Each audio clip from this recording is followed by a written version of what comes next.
program. We're going to continue to do it. I put it in my budget going forward again, going forward. But, it's like you see these this stuff, you can do it. You just got to make good decisions, and you got to make good choices. So we were able to, continue the momentum there, which is really, really good.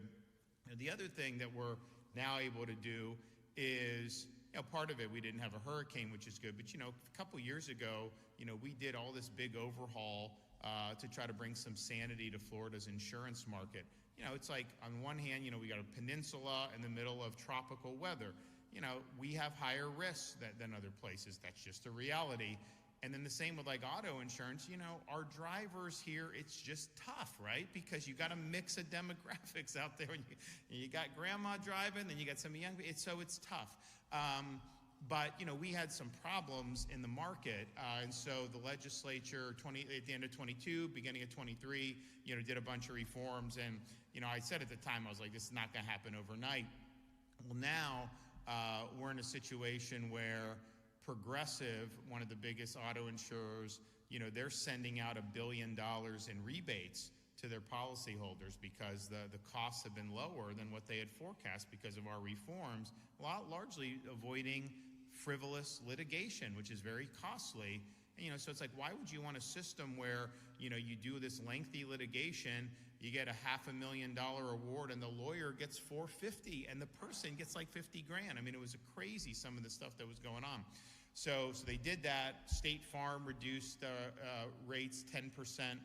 And I think you're gonna see it. These other companies are gonna either reduce or have to do the rebates to consumers. And that's not only, obviously that's good, but in all these other states, it's still going up pretty sharply. Like, this has been a very tough issue nationwide. So you have that. And then homeowners, you had reinsurance, which just came in. We were at the conference with a big decline, and largely attributed to the market reforms in Florida. That impacts what the carriers charge. And then you had Peninsula, which is one of our biggest ones, announced, I think, an 8% reduction. I think State Farm announced a reduction. Or no, AAA announced a reduction. So you're going to see more and more of that, especially not having had a storm. But Citizens insurance, after the hurricanes of 04 and 05, basically you had market was in turmoil. The governor at the time, said that, tried to control the rates, so companies left. Like, that's just what happens, right? It's like economics 101. And so you had a period of time where you had like rinky-dink companies. Then when we got hit by Irma and Michael, a lot of those companies, went out. So, we were in a situation, having inherited that, say, okay, what are you going to do? You obviously need to have, strong. But what was happening was a lot of those people were going on to Citizens insurance, which is the insurer of last resort, which basically, Floridians would have to backstop if you had a real catastrophic situation. So the number of people on that got up to 1.4 million folks. The problem with that is that if you did have a storm, they weren't solvent to be able to pay the claims. And guess what they would have done? They would have picked your pocket to be able to pay those claims and actually have the authority to assess any policy in Florida. So you could have renter's insurance in Sebring, and Citizens could assess you to pay their deficit. You could have, your car insurance policy. They could assess that. You could have homeowners with someone else. They could assess that. So that obviously people would be furious if that ever happened. So that was in a precarious spot. Now, because the market reforms, more companies are coming in, more options, you end up having go from 1.4 million down to about 300,000 people. Now, what that's going to end up doing is gives an opportunity to even reduce those rates in Citizens. And so our insurance commissioner is looking at their thing. But, I'm looking at it like this is a little bit different than a private company. Like, you have your business, you obviously have to make judgments and you compete in the marketplace. With Citizens, it's kind of insurer last resort. So I said, well, we need to be, as strong as possible to be able to give relief. And I don't think, if you're a primary homeowner, you should get more relief than somebody like a Canadian who's doing this, or somebody that's renting it out. So they're working on that, but I think you're going to be able to see some pretty good reductions there, with Citizens. And honestly, it's like, people need to be able to afford to be able to raise families. We've been very good on tax because we don't really have, at this point, I don't even know from the state level that we have a lot of taxes we could really cut. We don't have an income tax, thank God. We've made almost all the essentials exempt from sales tax. Groceries, medications, all baby items are exempt from sales tax now in Florida. Diapers, wipes, cribs, strollers, all those other things. We didn't enact that until my youngest was out of diapers, and so we could have saved a lot of money in our family. We'd done it earlier, but we didn't have Bidenflation then, so we did that. Disaster preparedness, that holiday's permanent. Back to school tax is permanent. We're currently, till the end of the year, have our Second Amendment tax holiday. No tax on ammunition and firearms, accoutrements, fishing supplies, camping supplies, which is great. And I think we're going to re-up that. We got rid of the business rent tax, totally eliminated, a tax. Like these other places always find ways to milk you more. We're actually eliminating tax because we have the ability to do it. So we're looking, okay, from the state perspective, we are probably the lowest tax state per capita in the country, certainly in the top 2 or 3, right? I mean, no question. Yeah.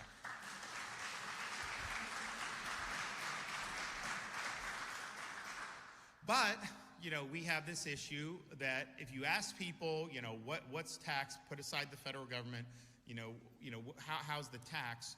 The number one thing over and over is property tax, which is a local tax. It's not something that we do in Tallahassee. And what's happened is in 2019, local governments in Florida combined took in $32 billion in property tax revenue. Today, they're taking in $56 billion. Well, where's that coming from? Well, some of them are new homes. Some of it new people move. That's true, but like a lot of it is people have homes that they bought for $250,000 10 years ago. Now they're being told it's worth $750,000. In some parts of Florida, homes that were really, some of them are $1 million when you would have, if we were talking about this 10 years ago, you'd have laughed at that. So they're being assessed like that, so people are having to pay more. Even if they have a limitation with homestead, it still goes up, and heaven forbid you buy a home in the last few years, well, you're at a much higher tax basis than that. And so, people say like, oh, you can't do anything about this, like all this other stuff. Why go from 32 to 56? I mean, think about it. We've had population growth. We've had inflation. Account for all of that. It still wouldn't put you at 56, right? So this has been a gusher of revenue that's been going in. And look, some counties and cities have done better than others, but some, they've already documented with Blaze and Golia, $300+ million of overspending in Miami-Dade, $200 million overspending in Orange County, even like Manatee County on the west coast of Florida, overspending. And so, it's like my view is obviously we all want to do the basic things that are important. You have your police, your fire, the education and all that. But do you want to keep spending, having to pay tax to do spending over and above that at really record levels? I think most people would rather have the tax relief from property tax. And so we're working with folks in the legislature to and it's got to go on the ballot. So we're working on crafting something that's going to be really transformative, that's going to be really positive for homeowners. And really, look, I'm focused on Florida residents. If you're a Canadian, tax them. I don't care, right? If you have a home. If you own 10 Airbnbs, tax it. That's fine. But I'm saying your personal residence that you have as your primary, I don't think the government should be able to take that away from you because you didn't pay tax, 1 year. And so that's the vision. So we're working on that. The details matter. We don't want to create perverse incentives. We want to make sure it's something that people rally about. But in my budget, because there's some of the rural counties like, oh, no, we can't do it. We can't. First of all, I think you can do it. But I put in my budget 100% reimbursement for rural counties, including Highlands. So 32 fiscally constrained counties. And honestly, it's like budget dust for us. For Homestead, I think it's $280 million to do every single one of those counties where they wouldn't be held harmless. Now, the reality is there's fiscally constrained counties that have increased budgets too, and I think the reality is taxpayers, want to see. In Florida, it's interesting. If you go pre-COVID, we were in the between 90 and 100 billion, but we've spent money for COVID. You had inflation, population growth. But if you look at the last 4 years, we basically have the same budget. I mean, it's all within like a few $1 billion. It's between like 115, 120 billion, and that's been pretty consistent now for 4 years. That number for our state budget is less than half of New York's budget. And we have millions of more people than New York does. In fact, that budget's less than New York City's budget alone. They have 8 million people. So I think you can do it. And I think it's just, do you want to, maintain stable, or do you want to build in this? Because here's the thing. You can't go from 32 billion in 2019 to 56 billion in 2025 and that be sustainable, those types of increases. It just doesn't happen. And the last thing I want to see is somebody, not be able to afford a home for their family because they can't afford to pay the tax, or elderly that have to sell the home because they can't afford the tax. So we have an opportunity to do something about it. I think it'll be really, really positive. I don't want to do something and then cause people to move here to take advantage of this. So we're going to make sure to protect again. Like, I want my people right now who are here, who are residents, to get relief. That's what I'm looking to do. And we don't want people to game the system. We obviously don't want to do it that's going to cause these prices, to go up. Now, I do think you're seeing reduction in home prices, and that's definitely starting to trickle throughout the whole economy. Florida, we were the first to shoot up Texas, and then I think we're probably the first that are going to get, it's like people say like, oh, housing's too expensive. And then then if it corrects, they say, oh, well, the housing market's getting rocked. It's like, we can't referee. Markets go up and down, right? The reality is when there's a correction, that gives buyers more opportunity to be able to afford. I don't think buyers are going to pay COVID prices for homes right now. I don't think that, especially at these interest rates. That's just not going to happen. A lot of sellers are having to just take their homes off the market because it sits there. You go back to 2021, people would put a home on the market, like Sarasota, it'd be gone in 24 hours, right? Just boom, boom, boom, it was happening. And you saw a big run up. I think that that euphoria has cooled, and we're now in a little bit different era, but that gives opportunities for some. Now, some who bought at the peak, they have financial problems, they may be underwater, it's not fun. So there's all these different things, but I do see that that's happening. Now, we are 3 years in a row, we've been ranked #1 economy by both CNBC and U.S. News and World Report. And, I think people have recognized that Florida is a really great engine in a lot of different ways. We've always had agriculture. We've had tourism, most of our history. Very strong in space, commercial space.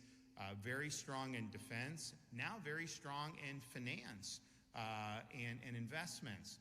And also in manufacturing. We've had tens of thousands of manufacturing jobs created in Florida since I've been governor. We put an emphasis on trade schools and our state colleges, and even getting things, apprenticeships and certifications in high schools, and that's something that's really important. We're also, and I did a roundtable on this, I guess I did it on Monday, about the need to have a Bill of Rights for Floridians against artificial intelligence.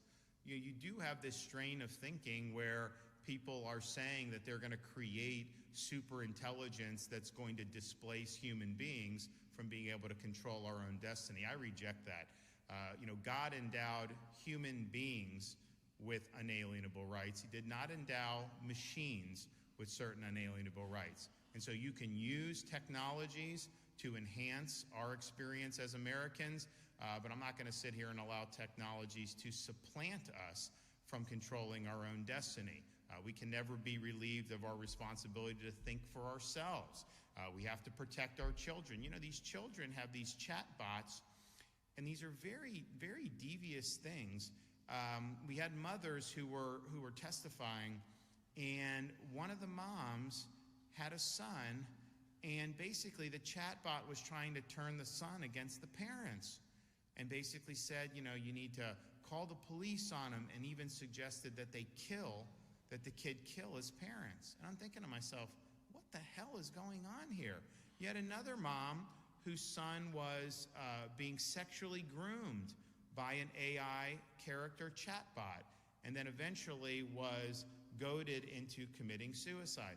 And, some people say, well, the parents should just not let them have it. It's tough as a parent. These things are everywhere, right? So you got to have some safeguards, and you got to have a structure, but we have every right to make sure that technologies are harnessed in a way that benefits the public and benefits us as Floridians and as Americans. And especially on the eve of America's 250th anniversary, we want to make sure that policy is reinforcing the founding principles of this country. And so our AI Bill of Rights, I think, is something that's really leading the nation. You know, we're going to be working with the legislature on it. But there's a lot of perils out there with this. And by all means, do not subsidize this stuff. If it's viable, then you should be able to stand on your 2 feet. You know, you hear like some of these companies, oh, we want a federal backstop. Honestly, they want a bailout if it doesn't work out well, because they're trying to build data centers or do this, but the communities don't want the data centers. So, you know, even Palm Beach took it down 7-0 because it takes a lot of power. One of these hyperscale centers is like a city of 500,000 people just sucking off the electric grid. And so you think to yourself, like, is that, as just a residential consumer, is that going to be good for you or not? And I think most people are like, no, that's not good. And, you know, it doesn't even employ a lot of people once the data center gets built.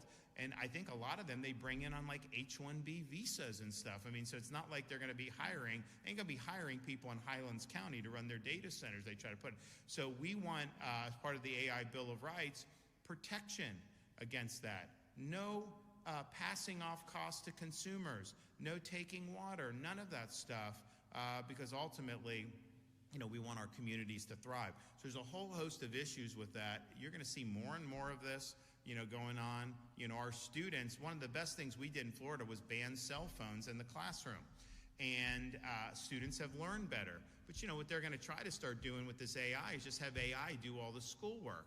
Well, what's the purpose of, why even send them then if they're just going to have a machine do everything?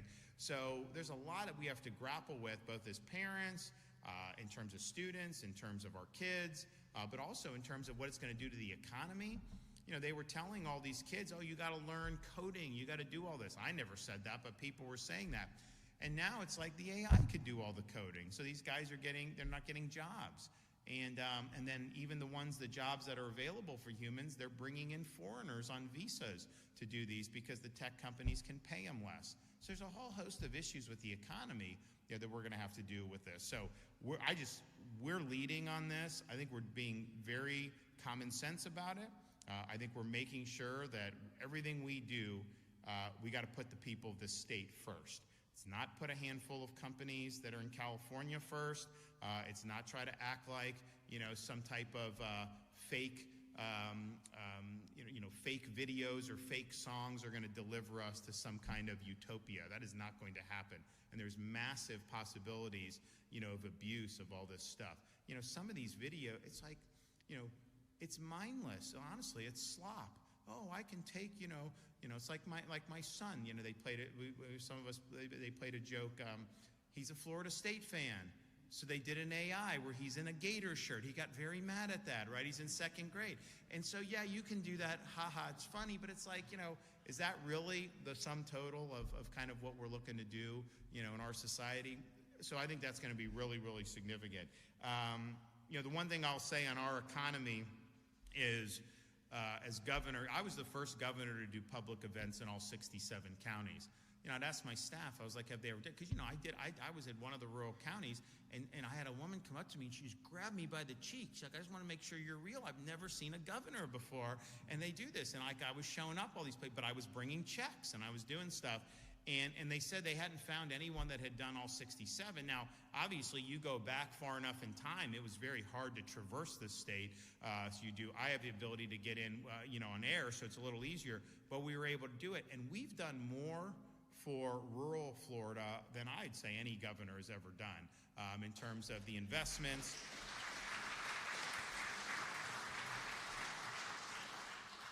So, and it's important. And so it's just because, well, first of all, I don't want the whole state. Like you can go down to different parts. There's a lot of flavors in Florida, but, Miami is not for everybody, right? There's certain areas, but having kind of the old Florida, I think is important for our culture. I think it's important for our economy. And ultimately, I think it's something that we have to preserve. And there's a lot of potential to do a lot of great things, and we're seeing a lot of great things, and we're going to see a lot more. So we've got a lot of money that we're going to be able to give out today. So first and foremost, I want to say we're going to award $3 million to the Sebring Airport Authority to demolish and replace the existing stormwater system and associated infrastructure at the Sebring Regional Airport and Multimodal Logistics Center. And I know people have been asking for that, so your wish is my command. We've been able to do that. We're also awarding $22 million to the City of Avon Park to assess, evaluate, repair, and potentially rebuild the facilities at the City of Avon Park sanitary sewer collection system. And I know people have been asking for that for a long time, so we delivered on that. Other awards that we're doing. So today, the total of this for all across Florida is $311 million on really important projects.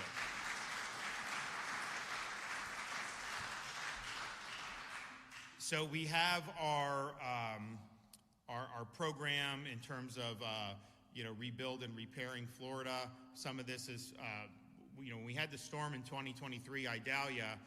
Congress didn't do anything, and then we had the storms in 24, and then finally at the end of the year, they finally passed. And so by the time they get it, once we got the ability to do it, you have to solicit input, people can apply and all that, and then that's where we go.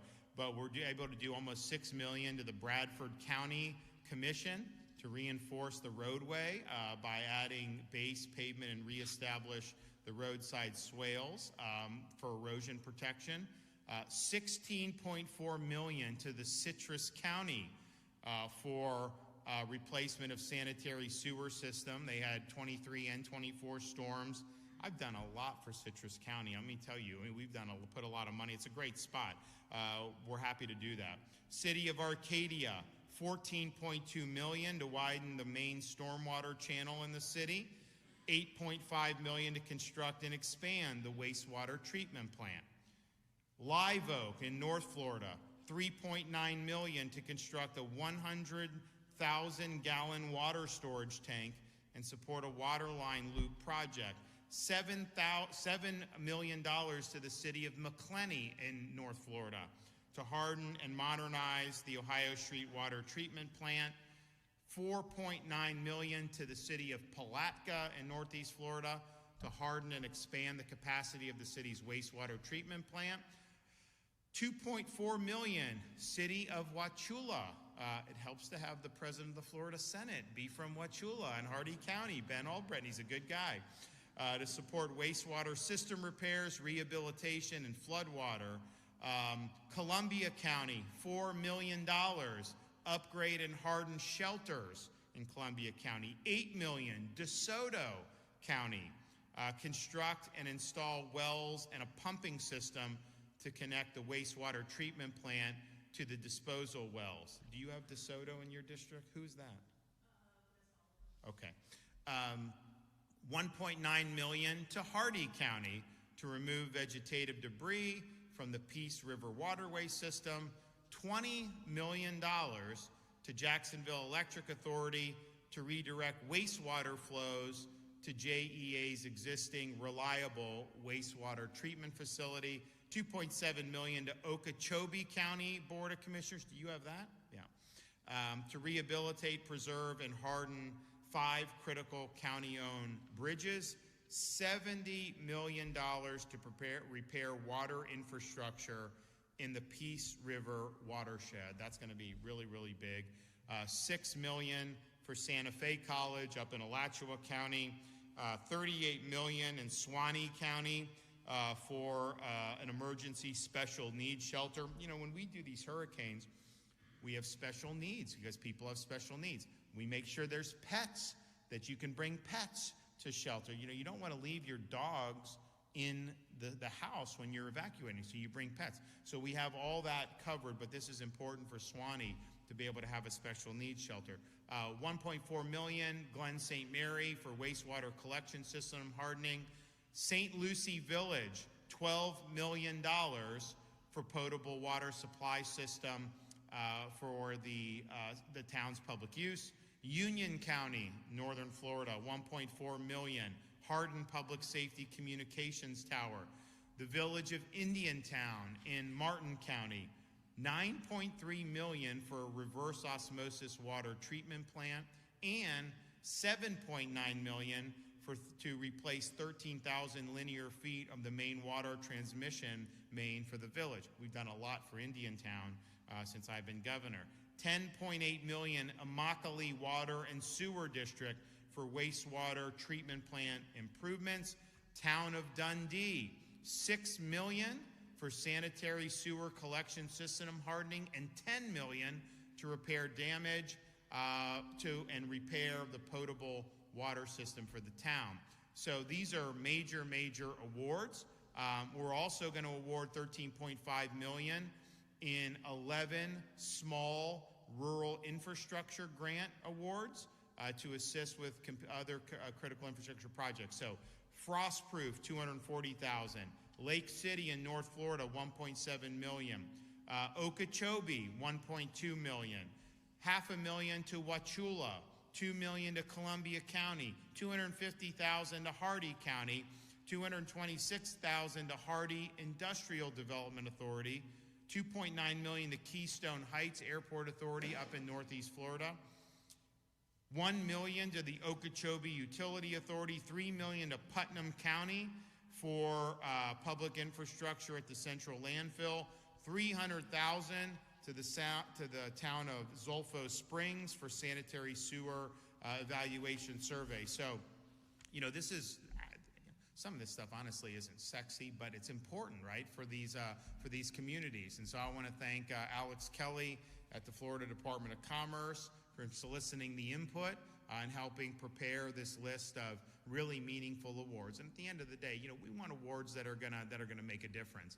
And what I tell people in the past is, honestly, I could bring like, $1 million to a rural, they'll be so happy. I bring like 20 million to Miami and it's like not a big deal, right? So, the money goes farther in some of the rural, and so we're happy to be able to be a champion for rural Florida. So come on up, Alex.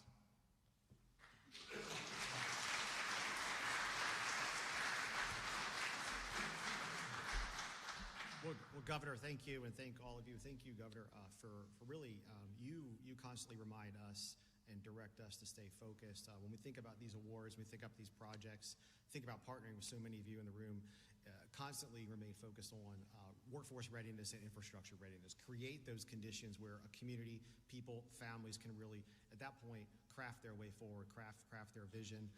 Governor, you gave a great description of these projects. I just want to maybe highlight a couple things.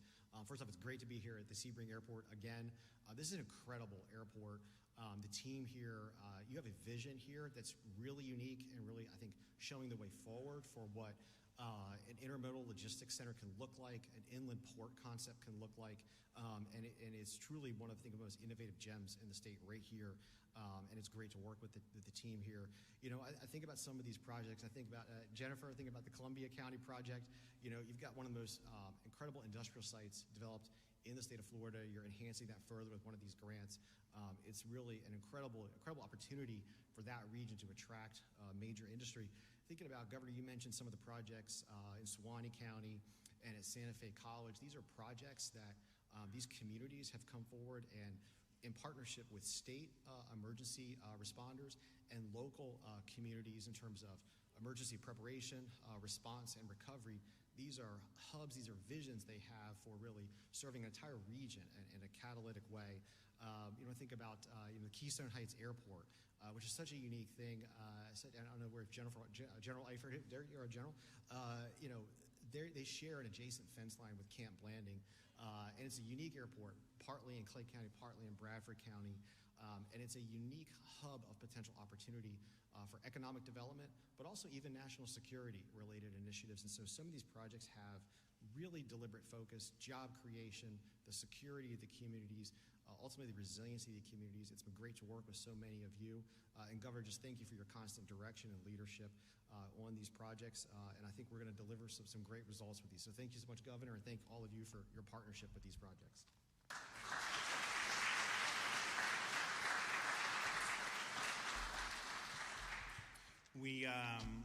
We're excited about this, and obviously we're going to do more. We put more rural infrastructure in my budget, and then I also have something called the Florida Job Growth Grant Fund, which again, communities can apply for. We evaluate, we try to have maximum impact, and it's like there's a lot of big state, there's a lot of going on, sometimes you stand out or not. I know there was one that it was out Ocala. So if you guys have ever gone on I-75, kind of through by that part of Florida, around Ocala, there's traffic and stuff or whatever. So they wanted to do an off-ramp in one of the parts of I-75. I'm like, yeah, if you do an off-ramp, if we think this industrial site will bloom and this and that and all this stuff. I'm like, yeah, so I got a lot of other stuff, right, too. And then they're going, and maybe this, and I was like, all right. And then they were like, well, and then also if we do it, they're going to put a Buc-ee's there. And I'm like, all right, I'll do it. And I sat in there. So the Buc-ee's in Ocala, is that opening in this 2026? Okay, so that'll be our third Buc-ee's. So have any of you been to Buc-ee's before? There's two in there's Daytona Beach and St. Augustine right now in Florida. They're doing Ocala, and then they're going to do one in Tallahassee, right off I-10, which that is going to do very well because, people coming across the state. But it's like, you look at like an old Citgo station where there's like nothing there, and then you look at Buc-ee's, it's like Shangri-La for a gas station. I mean, and the bathrooms are clean. They make barbecue. They've got like sandwiches, a baker. I mean, you name it. I mean, it's just unbelievable. And so we're going to do that. And it's like, oh, look, I mean, I know people like to have those stops. Nobody has been to more gas stations in this state than me because we, between campaigning and governing and doing all this stuff, I've been able to watch all these new ones sprout. There was I think when I first ran for governor, we had some Wawa. Now they're everywhere. All over the place. We didn't have Buc-ee's. Now we have two, about to have three, and probably by 27 we'll have the fourth one. So it's good. But bottom line is job growth grant. We want to make an impact. We want to see something good. And another thing that we've done is our Moving Florida Forward project. So we have massive surplus. And, it's like, I don't want to we do all the taxes, I said, where we've done all that. And that's been great. And we paid down debt, which is great. But it's just like, I've got these road projects that need to be done now that we're not even scheduled to start until like the 2030s. And I'm like, well, what good does that do to just sit in traffic for that long? And there's different parts of the state where it's more acute. And so we took a bunch of money, leveraged it, and then did an infusion. And so now those projects are going to be delivered to the consumer 5, 10, or even 15 years ahead of initial schedule. And so that's a huge thing. And it was money we're going to have to spend anyways. And honestly, in 10 years, it probably cost a hell of a lot more to do it anyway. So it was good use of that. But that's making a really, really big difference. And our transportation budget is very strong this year going forward as well. I tell people some of the investments we've made, we've done a lot on environmental restoration, Everglades, all this stuff. We've built reservoirs, and we've put a lot of resources into it. But once you reach where you have the infrastructure, water flows properly, you don't have to spend as much in the future. So it's like 5 years from now, you probably spend half as much as we're spending on some of that because we will have built everything that needs to be done. So that's even better for the budget outlook going forward. The other thing is on higher education. We have the lowest tuition in our university system in the United States by a long shot. So it's for in-state, it's about $6,300 for tuition. And we have the #1 ranked public university system in the world, or in the country. Not necessarily football anymore. Miami's not part of our university system, but at least the Florida team made the playoffs. So I'm rooting for Miami against Texas A&M on Saturday. Do we have any Hurricane fans? We do? Okay, we got a couple. Yeah, as we go further south. It's interesting. Probably like once you go west of Jacksonville through the Panhandle, Florida State, right? Most of from Jacksonville into Orlando and down that way is mostly Florida. I'd say they're the most. And then Miami is really like Miami, Fort Lauderdale. Even once you get beyond that, it's not as prevalent. It's kind of hit or miss. But we're hoping that they're going to be able, to do well. I think about this college football is a total mess. The transfer portal and the money, and it's like, look, I signed an NIL bill very early. I think we were the first state to do it because my view is just simply, if they're selling your jersey with your name on it, how do you say you don't get anything from that? And so I don't think the athletes were treated fairly then. But what's happened in our bill when we did it was the first, we had to go down and liberalize even more because everyone else kind of blew this. So we just had to keep up with everybody. But now it's like they have more rights than pro athletes. So they'll go in, quarterback will, throw for 4 touchdowns. The third game of the season, go, hey, coach, I need more NIL money. Oh, I'm going to hit the transfer portal. And then you just go hop around schools. So you can play for 4 or 5 schools the way it goes now. And you can even play a few games, do very well, sit out, and still get eligibility for the next year. And so it's like that's not, I think, and it's hard to even know whether your teams are going to be good year after year because you don't know who you're going to lose. And then to do the transfer portal right as we're getting into the playoff, how does that make sense where these teams are going to have to make the decision? So, I talked to some of the governors about a year or so ago, and even the Democrats. I think everyone wanted to kind of come up with the framework. And honestly, you really only need 10, 12 states, right? Because, if you get Florida, Texas, Georgia, Alabama, Michigan, now you need Indiana, California, there's a handful of others, that have really big-time programs. You could do it, but then when President Trump got elected, well, we're going to do something with it. So we're like, all right, we'll let the feds do it. But I know they're working on something, but I think this is really, I think it's hit rock bottom, and just in terms of all the static that's in the system, and then not knowing whether they actually have to have general managers now for college football, because it basically is, like a professional thing. And so somewhere it's like, they make all this money off you and you got nothing in the past, to now it's like, just a total, maybe there's a happy medium where, if you're using somebody's image, if they're making money for you, they get to share in that. But the notion that this should be, the major thing where they're constantly doing, and it's interesting, some of the people that have gotten big NIL deals haven't even really produced that well, going forward. And so it's kind of a crapshoot with that as well. But anyways, I'm going to be rooting for Miami. I was very vocal that they should get into the playoff. Because, I thought Notre Dame should get in too, but like if it's between Miami, Notre Dame, and Miami beat them, then you kind of got to give them the tiebreaker. So we'll see how it goes. But it's been great being here. Thank everybody. I hope you guys, I know we've got representatives from a lot of the different communities around Florida who's going to be getting this money. Normally we bring the big ceremonial checks, but we had too many checks to hand out today, and we weren't going to be able to print all that this soon. So just if you want a ceremonial check, maybe my staff can work and we can get it out there to do it. Nobody has yet, tried to go to Truist or one of these banks and actually cash those checks. But you never know what happens. There's a lot of funny money out there. Thanks, everybody.